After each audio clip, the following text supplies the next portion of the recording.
Shalom, shalom, peuple de Dieu. Je viens ce matin vous souhaiter un bon culte, un bon dimanche. Je viens ce matin vous transmettre de la part du Seigneur la grâce et la bénédiction que le Seigneur a réservée pour chacun d'entre vous. Que Dieu vous bénisse abondamment. En vous souhaitant un bon culte ce matin et un bon dimanche, j'aimerais vous communiquer cette pensée. La pensée vient de la Bible, la parole de l'Éternel. La Bible nous présente un homme qu'on appelle Joseph, cet homme qui a été livré en Égypte et qui a finalement prospéré. Mais la Bible nous montre que le cheminement, le processus pour parvenir à cette réalité, à cette élévation, il fallait beaucoup de persévérance de la part de Joseph. Et il y a une partie dans cette persévérance que j'aimerais relever. La Bible nous dit que dans la maison de Potiphar, Joseph prospérait. Bien, mais il était en Égypte, il prospérait. Seulement, Joseph prospérait dans un milieu qui n'était pas le sien, dans ce qui ne lui était pas donné. Joseph prospérait dans ce qu'on peut appeler l'entreprise de l'autre.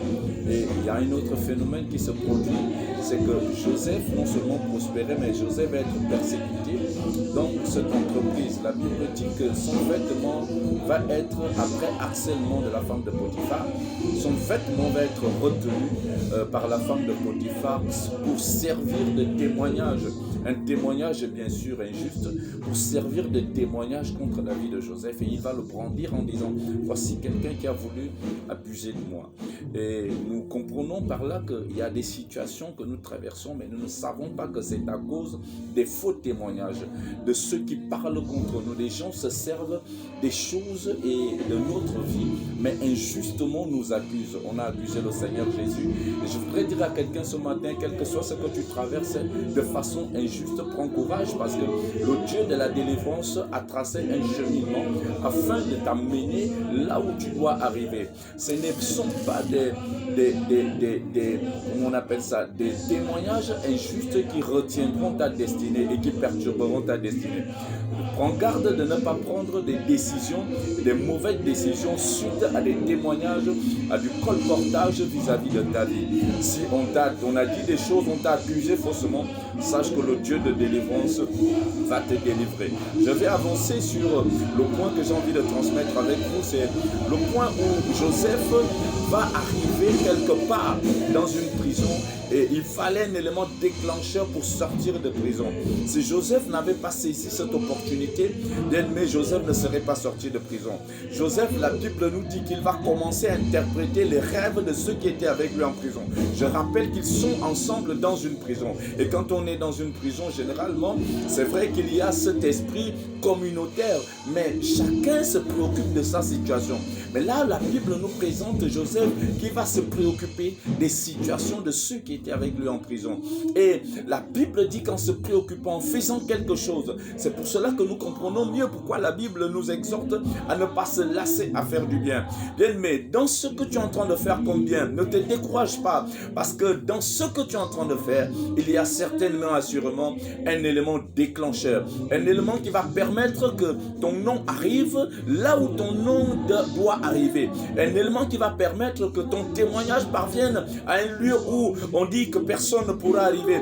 Bien, mais il faut un élément déclencheur. Je prie ce matin afin que le Seigneur te donne non pas de te lasser du bien que tu es en train de faire, mais de comprendre que derrière le bien que tu es en train de faire, il y aura un élément déclencheur. Et cet élément déclencheur, c'est l'élément qui va permettre de te propulser et de permettre que tu arrives là où tu vas arriver.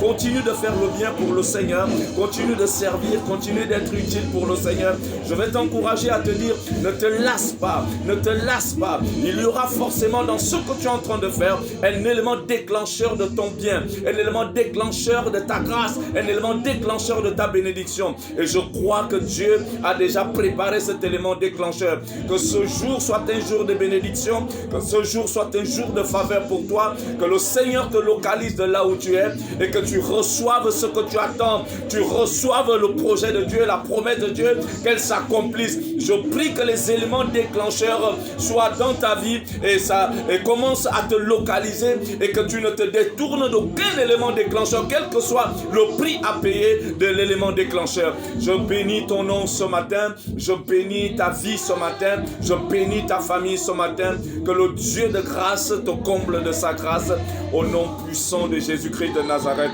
Encore une fois, attache-toi à notre Dieu, il est fidèle et juste et il n'est redevable de personne et c'est pas un homme pour mentir ni le fils de l'homme pour se repentir. Ce qu'il t'a dit, il le fera. Je dis encore, ce que Dieu t'a dit, il le fera. Ce que Dieu t'a dit, il le fera. Reçois la grâce de l'Éternel au nom puissant de Jésus-Christ de Nazareth. Amen.